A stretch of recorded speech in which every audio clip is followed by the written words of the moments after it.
Welcome back. Last week we started talking about the hip joint and some pains that are in the groin area or the front of the hip.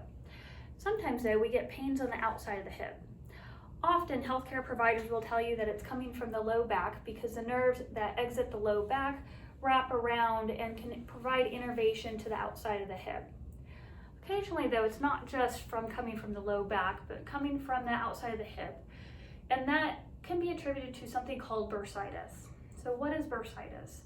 We have bursa, which is a fluid-filled sac that lay in between tissues. This typically is in locations around the area where you have a tendon and it's rubbing close to bone. So you have a fluid-filled sac where it protects it so the tendon isn't rubbed raw.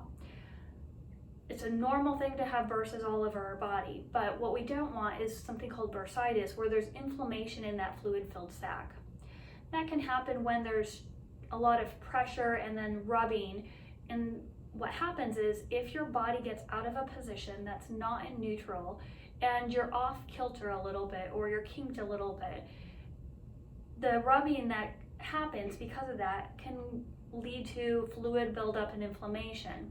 And that one that often happens, we hear, is bursitis, trochanteric bursitis, right in this area. So what you have to look at is, how is your body positioned? Are your hips level? Is your pelvis tipped forward? Do you sense the muscles that you need to sense around your hip? Often we may not be able to sense some of our glute muscles or our inner thigh muscles. And it's not just, that doesn't mean you just want to go to a gym and just do the adductor squeezes or the abductor push-outs.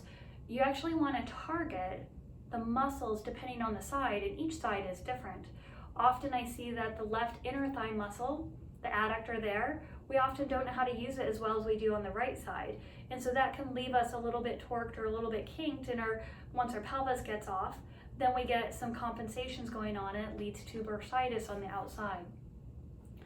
Another area that I see that's off is in your glutes. Sometimes your glute medius doesn't know how to activate on your left side, or your right glute max doesn't know how to fully activate in a rotation portion of its fibers on the right side. And so there are exercises that you can do to help this out.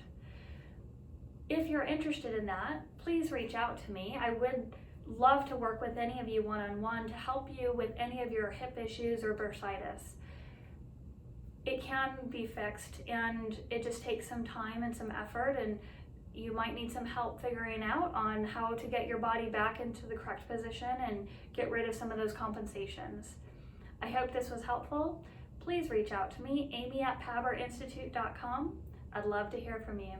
Thanks again.